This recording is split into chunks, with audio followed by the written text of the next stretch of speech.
Class 12th का syllabus. तो बच्चों क्लास 12th का जो सिलेबस है आप लोगों को, क्योंकि साल भर आपको क्लास 12th पढ़ना है ना, अलग अलग सब्जेक्ट्स आपको पढ़ना है, तो इसीलिए आप लोगों के जो अलग अलग डिफरेंट जो सब्जेक्ट्स हैं उसका जो सिलेबस है वो हम लोग आप लोगों के साथ डिस्कस कर रहे हैं। मैं आप लोगों के साथ क्लास 12th का इतिहास का जो पूरा पाठ्यक्रम होने वाला है, जिसको आप साल भर पढ़ेंगे, उसको आप लोगों के साथ डिस्कस करूंगा, जिसमें हम सारी बातों को देखेंगे कि भाई एग्जाम में कितने नंबर का पेपर आने वाला है ना, क्वेश्चंस के पैटर्न क्या रहने वाले हैं, ठीक है, किस तरह के क्वेश्चंस आएंगे, कितने कितने नंबर का, कितने कितने सेक्शंस होंगे, और सिलेबस बेसिकली क्या है। क्योंकि साल भर जब आप तैयारी करोगे तो आपको पहले पता ये होना चाहिए कि भाई सिलेबस क्या क्या है, कौन कौन से चैप्टर्स है। क्योंकि क्या होता है, देखिए अगर हम कोई एक लक्ष्य बना रहे हैं तो लक्ष्य के बारे में सारी इन्फॉर्मेशन पता होनी चाहिए, सारे उसके प्रोस एंड कॉन्स पता होने चाहिए, है ना। हमें ये बातें कि भाई हमें हमारा जो टारगेट है उसका रास्ता कैसे है, ठीक है, उसका रूट क्या है। अगर वो रास्ता पहले से पता होगा, अगर वो रूट पहले से पता होगा और उसमें आने वाली जो प्रॉब्लम्स हैं अगर वो पहले से ही हम पहचान लेंगे, तो हमारा जो लक्ष्य है, जो टारगेट है, वो बहुत इजीली क्या हो पाएगा, अचीव हो पाएगा, ठीक है ना। तो अगर सिलेबस ठीक से पता होगा तो हम अपने लिए एक अच्छे से टाइम टेबल बना पाएंगे कि भाई हमें इतने टाइम में इतना सिलेबस कंप्लीट करना है, इतने चैप्टर्स कंप्लीट करना है, ये वाला चैप्टर इतना बड़ा है तो इसको पहले कंप्लीट करना है, ठीक है, ये थोड़ा डिफिकल्ट लग रहा है तो इसको पहले कंप्लीट करना है, ठीक है। इस तरह की जो चीजें हैं ना, वो आप को अपने माइंड में पहले से ही सेटअप करके रखना पड़ेगी। आप पहले से ही अपने आप में ये चीज डिसाइड कर लो, है ना, ये चीज देख लो कि भाई देखो ये अपना काम है, ये अपने को करना है, ठीक है, ये हमारा जो है साल भर का पूरा पैटर्न है और इसको इस तरह से हमें कंप्लीट करना है। तो इसकी शुरुआत अपन कर रहे हैं, इसकी स्टार्टिंग अपन कर रहे हैं सिलेबस के साथ, ठीक है। हालांकि क्लासेस ऑलरेडी चल रही हैं यूट्यूब पर, बट फर्स्ट ऑफ ऑल हम यहाँ पे अभी हम बात कर रहे हैं सिलेबस के बारे में, ठीक है, एग्जैक्ट जो सिलेबस होगा, ठीक है। अब यहाँ पर क्या है ना, जैसे क्लास 12th के बच्चे हैं तो 12th में जो यूपी बोर्ड का जो सिलेबस है उसी का पैटर्न लगभग मैक्सिमम जो बोर्ड्स हैं उसमें फॉलो किया जाता है, ठीक है। मतलब जो एनसीईआरटी है, ठीक है, जो यूपी बोर्ड में चल रहा है वो बाकी बोर्ड्स में भी लगभग क्या होता है, फॉलो होता है। कुछ चीजें हैं, एक आध दो चीजें हैं जो जिसमें गैप होता है, बट मैक्सिमम जो सिलेबस है वो यहाँ पर हम डिस्कस करेंगे, वो लगभग हर एक बोर्ड में फॉलो होता है, ठीक है। देखिए अब फर्स्ट ऑफ ऑल यहां पर मैं आपको सबसे पहले बता देता हूं कि पेपर का जो पैटर्न होने वाला है आप लोगों का, ठीक है, फाइनल पेपर का जो पैटर्न होने वाला है उसमें आप देख लो। सबसे पहले ये पेपर आपका होगा 100 मार्क्स का, ठीक है, तो 100 मार्क्स का तो पेपर होगा, ये बात तो क्लियर हो गई, है ना। क्योंकि कई बार कंफ्यूजन होता है कि 80 मार्क्स का होगा या 90 मार्क्स का हो, तो पूरा 100 मार्क्स का ये पेपर होगा, जिसमें आप देखेंगे कि जो ऑब्जेक्टिव वाले क्वेश्चन होते हैं, बहुविकल्पीय जो प्रश्न है वो आपके होंगे 10, ठीक है, 10, पहले 20 होते थे, अब कितने हो रहे हैं, 10 हो रहे हैं, ठीक है। हर एक क्वेश्चन का 1 नंबर है, कुल मिलाकर 10 नंबर हो गए। अब बात करते हैं अपन लघु उत्तरीय प्रश्न। लघु उत्तरीय प्रश्न जो बहुत ही स्मॉल से छोटे छोटे कॉन्सेप्ट उसमें पूछे जाते हैं, है ना। तो छोटे कॉन्सेप्ट वाले जो क्वेश्चन है, 1 लाइन 2 लाइन, है ना, 2 से 3 लाइन में आप उसका आंसर दे सकते हो। तो ये होंगे आपके कुल मिलाकर 5 क्वेश्चन, जिसमें आपको 2 नंबर मिलेगा एक क्वेश्चन का, टोटल मिलाकर हो गया 10। तो यहां पर आपके हो गए 10 नंबर, 10 और 10 20 हो गए। Now come on to the लघु उत्तरीय। अति लघु उत्तरीय के बाद लघु उत्तरीय। अब लघु उत्तरीय जो प्रश्न है ना, मीडियम, ये हो गए आपके 6, और कितने नंबर का है, तो ये होगा 5 नंबर का एक। तो ये आप देखिए कितना बड़ा सेक्शन है, 5 और 6 कुल मिलाकर ये हो गए 30। यहाँ पे 30 मार्क्स आपको आ रहे हैं, समझ गए ना। तो अगर आप 10 नंबर एक नंबर वाले क्वेश्चन के ऊपर फोकस कर रहे हो तो वो 10 ही नंबर देखे जा रहे हैं, और 2 नंबर वाले क्वेश्चन भी 10 ही दे रहे हैं आपको। तो ओवरऑल आप देखिए कि जो 3 नंबर वाला 5 नंबर वाला जो क्वेश्चन है, जो आपको 6 क्वेश्चन है, ये आपको देखिए कितना ज्यादा नंबर दे रहा है, 30 नंबर देखे जा रहा है, ठीक है। इसके बाद देखिए दीर्घ उत्तरीय प्रश्न जो आपको थोड़े बड़े बड़े प्रश्न आएंगे, है ना, जिनका आंसर आपको थोड़ा सा ऐसे बेस्ड, यानी जो ऐसे की तरह होता है ना, निबंधात्मक रूप से आपको उनके आंसर लिखने होंगे, बड़ा चढ़ाकर उनको लिखना होगा, अलग अलग पार्ट में आपको लिखना होगा, अच्छी राइटिंग, अच्छे लाइन करके, ठीक है। तो ये आपके हो रहे हैं कितने, 3, और 10 नंबर का एक क्वेश्चन, कुल मिलाकर हो गए आपके 30 नंबर। तो ये वाला पार्ट तो छोड़ना ही नहीं है, तो सबसे पहले आप लोग समझ लो, क्योंकि ये जो 2 सेक्शन है ये आपके 60 नंबर के, 50% से ज्यादा पार्ट आपका जो है वो यहाँ पे दीर्घ उत्तरीय और साथ ही साथ लघु उत्तरीय प्रश्न में कंप्लीट हो गया। अब देखो इसके बाद है मानचित्र वाला। भाई मानचित्र वाले जो क्वेश्चन होते हैं ना, वो सबसे ईजी होते हैं, सबसे ईजी क्वेश्चन। और सबसे ईजी क्वेश्चन आप देखिए सिर्फ और सिर्फ कितने हैं, 2 हैं, 5 नंबर का ये होगा और 2 अंक मिलेंगे, है ना। मतलब एक क्वेश्चन 2 नंबर का है, तो ओवरऑल यहाँ पे 10 नंबर आपको मिल गए, ठीक है। और ये अब आप देखोगे टोटल ऐतिहासिक घटनाक्रम, अभी भी देखिए 10 नंबर और बचेंगे। ऐतिहासिक घटनाक्रम मतलब देखो हर एक चैप्टर आपका जो है उसके बाद ना क्या है, टाइमलाइन दी हुई है, हर एक चैप्टर के बाद एक समय या कालक्रम दिया हुआ है। तो वो जो कालक्रम है है ना। जैसे सिंधु पहला चैप्टर आपका जो ईंट मन की और अस्थियां, उसके जस्ट आखिरी में देखोगे तो एक टाइमलाइन दी हुई है। इसी तरह आप सेकंड चैप्टर देखोगे, उसके बाद टाइमलाइन दी हुई है। आखिरी चैप्टर देखोगे, आखिरी में टाइमलाइन दी हुई है। तो वो टाइमलाइन के ऊपर जो है आपके 10 क्वेश्चन आएंगे, है ना। और 10 क्वेश्चन एक नंबर का, कुल मिलाकर 10 नंबर यहाँ पर हो रहे। तो ओवरऑल देखिए अब 10 10 20 10 30 10 40 और 60, कुल मिलाकर 100 नंबर। तो 100 नंबर का आपका पेपर ये होने वाला है, ठीक है। तो ये आप ध्यान रखिए कि 100 मार्क्स का पेपर होगा, जिसमें 10 10 10 के आपके 4 सेक्शन है और 30 30 के 2 सेक्शन है ना। अब आपको समझना है कि भाई 30 30 का सेक्शन तो छोड़ना ही नहीं है, उसको तो अच्छे से करना है, ठीक है। अब यहाँ पर हम देखेंगे कुल मिलाकर क्वेश्चन कितने हुए, 39। तो ये बात भी आपको ध्यान रखना है कि टोटल मिलाकर हमारे क्वेश्चन जो है वो 39 है। अब हम एक एक पार्ट की बात करते हैं। देखिए आपको कुल मिलाकर हो रहे हैं यहाँ पे 3 पार्ट, मतलब 3 पार्ट तो 3 सेक्शन तो आपकी बुक्स हैं, है ना। 3 किताबें होंगी आपकी क्लास 12th के अंदर इतिहास में। पहली किताब है ना, तो उसमें प्राचीन भारतीय इतिहास के कुछ विषय हैं, दूसरी में मध्यकालीन भारतीय इतिहास के कुछ विषय हैं, और तीसरी में आधुनिक भारतीय इतिहास के कुछ विषय, कुछ मतलब 4-4 विषय सभी के हैं, 4-4 चैप्टर सभी में आ रहे हैं। तो 4-4 चैप्टर्स की एक एक बुक है। इसके अलावा मानचित्र वाला पार्ट हो गया आपका, और जो कालानुक्रम वाला पार्ट हो गया, ठीक है। तो इस तरह से देखिए, सबसे पहले भारतीय इतिहास के कुछ विषय में पहला जो चैप्टर आपका है, ये देखिए आपको कितने नंबर मिलेंगे हर एक चैप्टर, हर एक बुक से 30 क्वेश्चन, 30 नंबर, 30 60 90 हो गए। अब जो 10 क्वेश्चन है ना, वो मिला जुला कर आपके मानचित्र के हो गए, मानचित्र वाले, मैप वेब वाले, ठीक है। बाकी 30 नंबर एक एक बुक से, मतलब एक बुक मतलब आपको 30 नंबर दे रही है। अब देखिए पहला चैप्टर है ईंट मन की और अस्थियां। ये आपका बेसिकली आप लोग इस चैप्टर को क्लास, मतलब मुझे लग रहा है 4th 5th, है ना, सभी जगहों पर ये चैप्टर रहा है, सिंधु घाटी सभ्यता। तो कुछ नया नहीं है, ये चैप्टर बस ऑलरेडी आपको पढ़ा हुआ। बस ये है कि देखिए क्लास 12th की जो हिस्ट्री है, उसमें इतिहासकारों के जो नजरिए हैं ना, उनके ऊपर फोकस किया गया। इतिहासकार किसी भी संसाधन, किसी भी स्रोत को जब देखते हैं, इतिहास के किसी स्रोत को जब वो देखते हैं, तो उसकी वो जो व्याख्या करते हैं, उसको जो एक्सप्लेन करते हैं, है ना, वो सारी बातों को इन चैप्टर्स में बताया गया। तो यहाँ पे बस बात ये है कि इतिहासकारों का जो नजरिया है चीजों को देखने का, है ना, स्रोतों को देखने का, और फिर एक्सप्लेन करने का जो है, और समाज में जो बेसिकली आम लोग जो हैं, उनका जो जीवन है, रहन सहन है, सामाजिक आर्थिक राजनीतिक जो परिस्थितियां हैं, उनको बेसिकली बात की गई।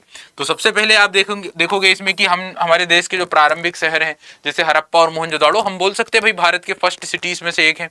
फिर सिंहावलोकन में देखिए प्रारंभिक नगरीय केंद्रों का विकास जो हुआ है। फिर खोज की कहानी, क्योंकि इन जगहों को खोजा गया।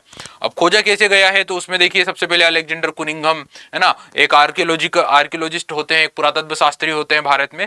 उसके बाद फिर किस तरह से सर जॉन मार्शल, है ना, दयाराम साहनी और आर.डी. बनर्जी की टीम को भेजते हैं। उसके बाद आप देखोगे कि जब ये खोजबीन हो गई फाइनली सर जॉन मार्शल के टाइम पर, उसके बाद भी फर्दर डेवलपमेंट हुए आगे के, और भी कई विकास कार्य हुए, जिसमें अलग अलग जो आर्कियोलॉजिस्ट हैं उन्होंने अपनी बहुत ही खास भूमिका निभाई, जैसे कि R.E.M. मोर्टिमर व्हीलर, है ना। ये सब चीजें जो है हड़प्पा सभ्यता की खोज का जो इतिहास है। इसके अलावा पुरातात्विक विवरण, है ना, जो अलग अलग स्थानों को खोजा गया, उनका आर्कियोलॉजिकल एक्सप्लेनेशन, पुरातात्विक जो विवरण होता है हर एक चैप्टर का, वो यहाँ पे डिस्कस्ड, ठीक है। एंड देन विमर्श या चर्चा, इतिहासकारों द्वारा, पुरातत्ववेत्ताओं द्वारा साक्ष्यों का उपयोग और व्याख्या। तो साक्ष्यों का उपयोग और जो व्याख्या है, ये आप देखेंगे हर एक सब्जेक्ट के अंदर, हर एक पेपर के, हर एक चैप्टर में आपको ये देखने को मिलेगी, ठीक है, इतिहासकारों की जो व्याख्या है। इसके बाद देखिए अगला जो चैप्टर है हमारा, अगला जो चैप्टर है वो है राजा, किसान और नगर, ठीक है। राजा, किसान और नगर, तो ये जो पर्टिकुलर चैप्टर है, इस चैप्टर में क्या हो रहा है कि प्रारंभिक भारतीय इतिहास शुरू हो रहा है। प्रारंभिक भारतीय इतिहास मतलब 600 BC से 600 CE का जो 1200 साल का इतिहास है, उस 1200 साल के इतिहास की शुरुआत इस चैप्टर से होगी। और ये अगले जो 3 चैप्टर हैं वो उन्हीं 1200 साल के इतिहास के ऊपर बेस्ड है, जिसको इतिहासकारों ने कहा है प्रारंभिक भारतीय इतिहास। यानी उस चरण को क्या कहा गया है, प्रारंभिक भारतीय इतिहास। 600 BCE से लेकर 600 CE, यानी 1200 साल का टाइम है ये, ठीक है। अब बेटा ये वाला जो टाइम है ना, इस टाइम में 3 चीजों को कवर हुई है 3 चैप्टर में। पहले चैप्टर में राजनीतिक स्थिति और आर्थिक स्थिति, दूसरे चैप्टर में सामाजिक स्थिति, और तीसरे चैप्टर में सांस्कृतिक जो विकास हुआ है हमारे देश में वो इस समय पर। तो सबसे पहले देखो राजनीतिक स्थिति और आर्थिक स्थिति के लिए देखो राजा आ गया राजनीतिक स्थिति के लिए, और आर्थिक स्थिति के लिए किसान और नगर आ गए।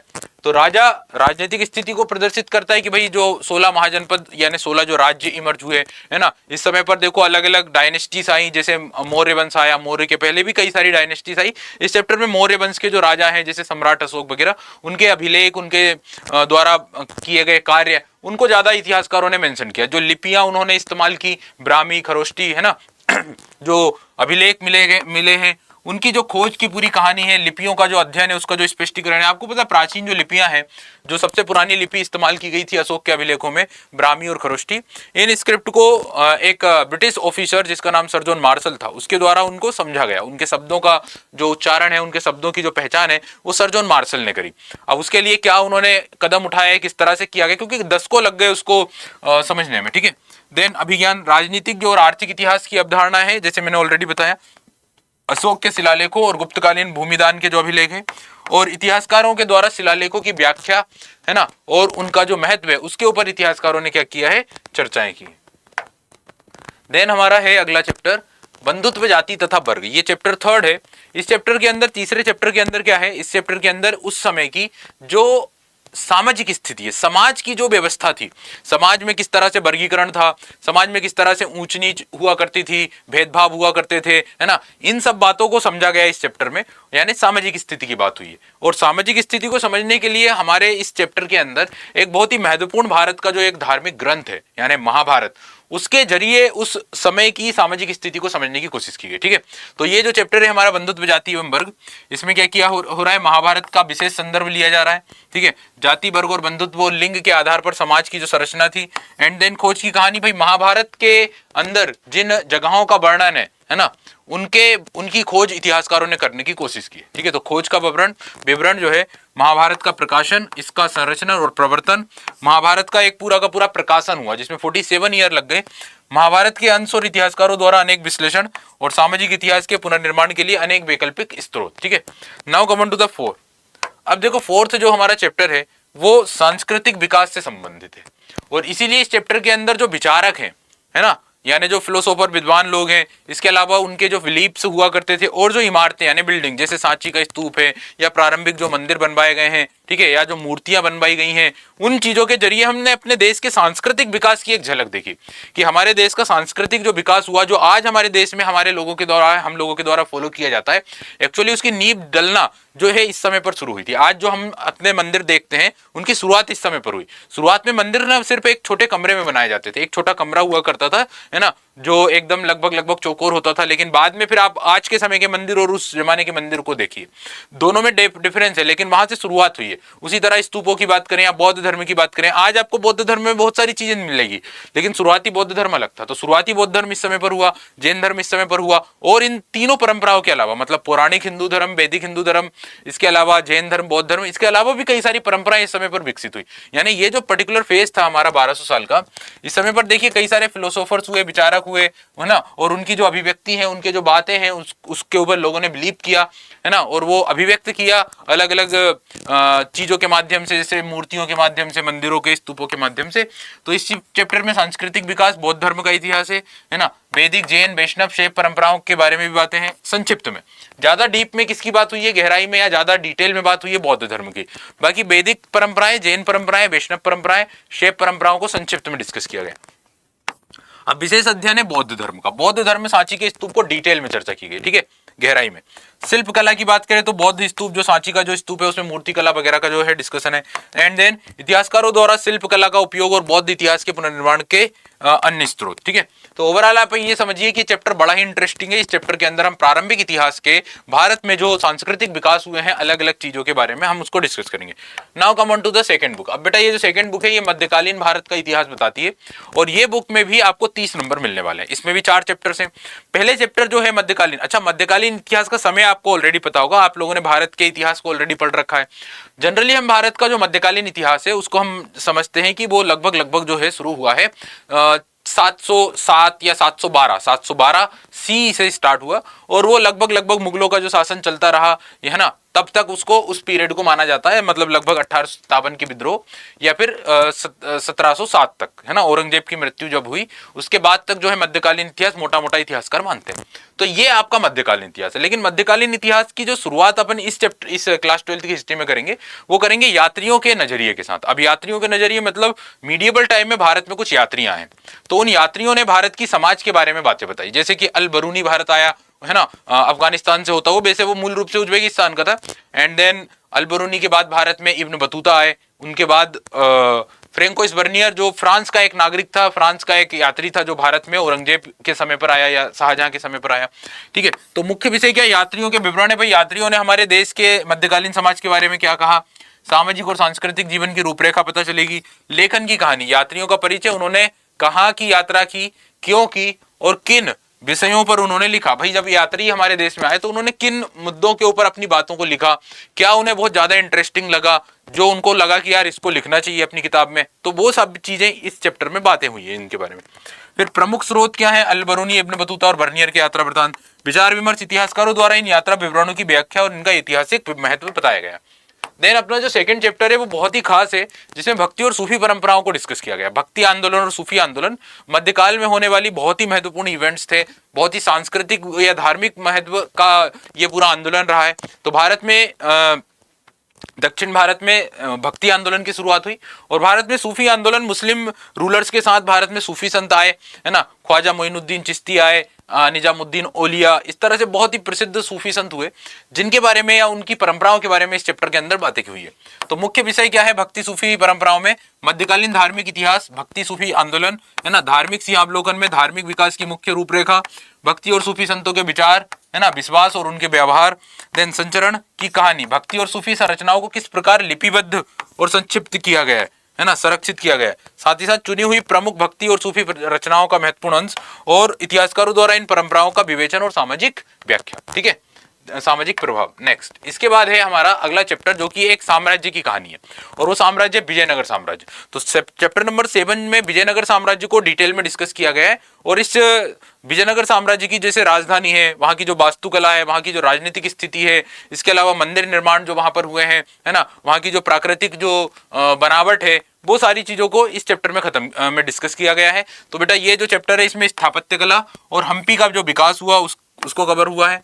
एंड देन आप लोगों ने विजयनगर काल की नई नई इमारतें, भव्य मंदिर, किलों, सिंचाई सुविधाओं की रूपरेखा, स्थापत्य कला, तत्कालीन राजनीतिक व्यवस्था के बीच में गहरा संबंध है। देन खोज की कहानी में देखो हम्पी की खोज कैसे हुई, इसके ऐतिहासिक साक्ष्य कैसे जुटाए गए, हम्पी की इमारतों और उनकी विशिष्ट संरचनाओं का विवरण, विचार इतिहासकारों द्वारा इन इमारतों की बनावट और उनके सामाजिक राजनीतिक महत्व का विश्लेषण हुआ है।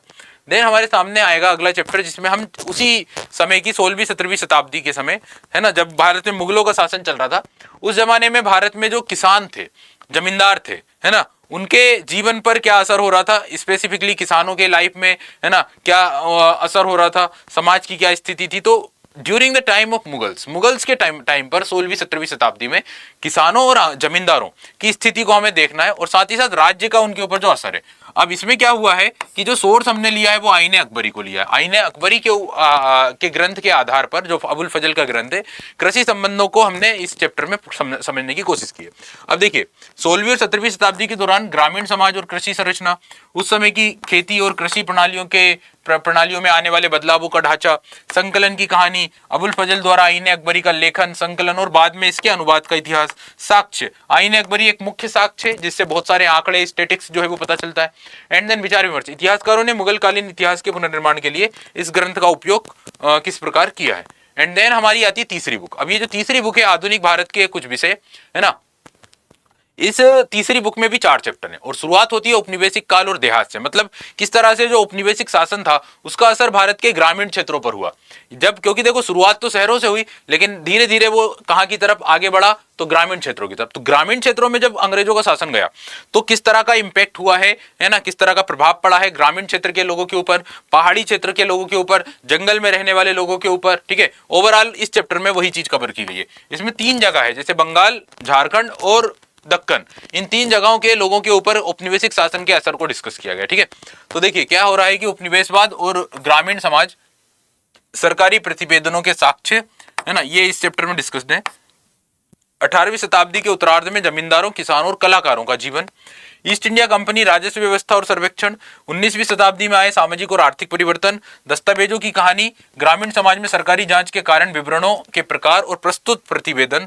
एंड देन प्रमुख स्रोत में देखो 5वीं रिपोर्ट, 5th रिपोर्ट जो ब्रिटिश पार्लियामेंट में 1813 में पब्लिश हुई, जिसमें उस रिपोर्ट में बताया गया कि किस तरह से ईस्ट इंडिया कंपनी का जो शासन है भारत की कृषि व्यवस्था के ऊपर उसका बुरा प्रभाव पड़ रहा है, जमींदारों की स्थिति के ऊपर उसका बहुत ही बुरा प्रभाव पड़ रहा है और जमींदारों की जमींदारियां नीलाम की जा रही है। तो ये 5th रिपोर्ट एक बहुत ही महत्वपूर्ण स्रोत है। फ्रांसीसी फ्रांसिस बुकानन जैसे जो लोग थे जो इस समय पर रिसर्च कर रहे थे, है ना, हैमिल्टन के विवरण और दक्कन दंगा रिपोर्ट, ये कुछ मेन सोर्सेस हैं इस इतिहास को जानने के। विचार विमर्श, सरकारी दस्तावेजों की सीमाएं, इतिहासकारों की द्वारा उनका विश्लेषण, ये विचार विमर्श का मुद्दा है। नेक्स्ट, इसके बाद है हमारा 10वां चैप्टर, जिसमें हमने भारत के इतिहास के एक बहुत ही महत्वपूर्ण घटनाक्रम जिसका नाम है 1857 का विद्रोह, उसको डिटेल में डिस्कस किया है। देखिए ये भी एक ऐसा चैप्टर है, जैसे मैंने आपको फर्स्ट चैप्टर जो सिंधु घाटी सभ्यता बोला है ना, ब्रिस्क, बीड्स एंड बोन्स, उसी तरह ये चैप्टर है। इसके बारे में भी आप लोग क्लास 4th से या 5th से 6th से अलग अलग क्लासेस में पढ़ते रहे हो।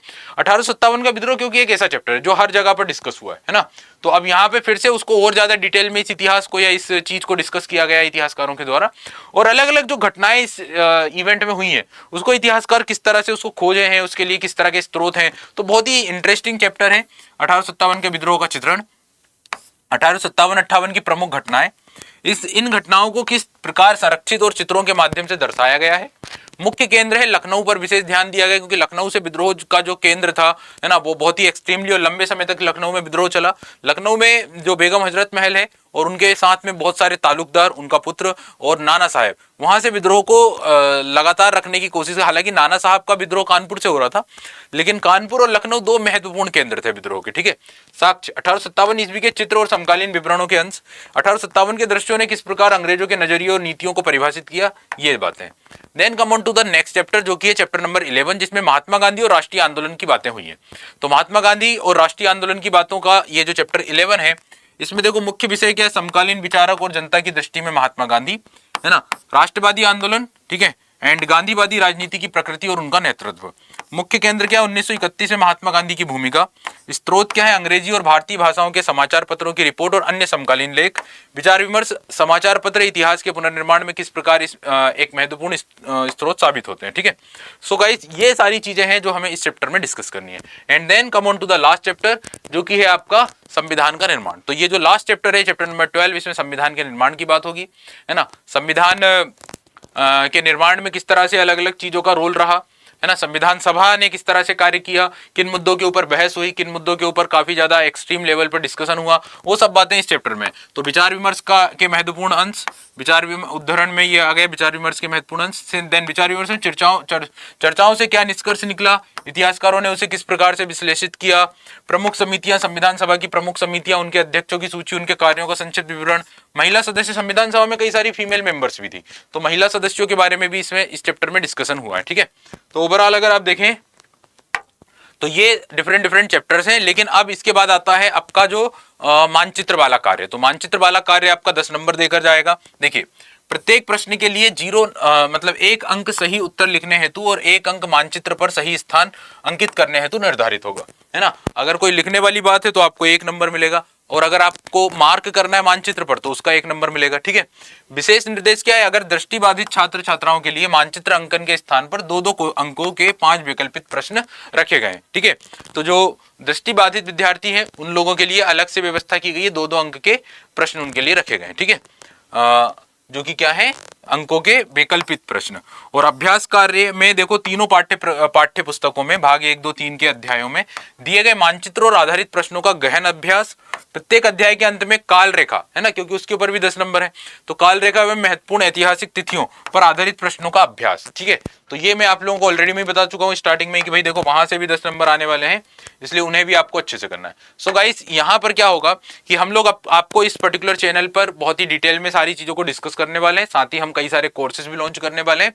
तो आप लोग एकदम रेडी रहिए, है ना, क्योंकि क्लास 12th के लिए आप पहले से ही रेडी रहोगे तो आपकी एक अच्छी प्रिपरेशन होगी, एक सटीक सही डायरेक्शन में हम लोग तैयारी करेंगे और टाइम पर हम लोग सारे सिलेबस को कंप्लीट करके रिवीजन अपना करके फाइनली एग्जाम की तरफ बढ़ेंगे।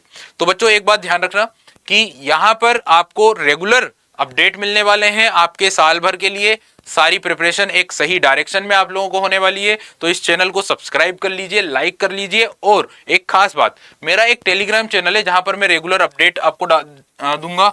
मेरे जितने भी सेशंस होंगे उसका PDF आपको मिलेगा, अंकित सर आर्ट्स के नाम से, इसका स्कैनर यहाँ पर है। ठीक है, इसको स्कैन कर लीजिए QR को और आप इस चैनल पर जुड़ जाइए टेलीग्राम चैनल पर।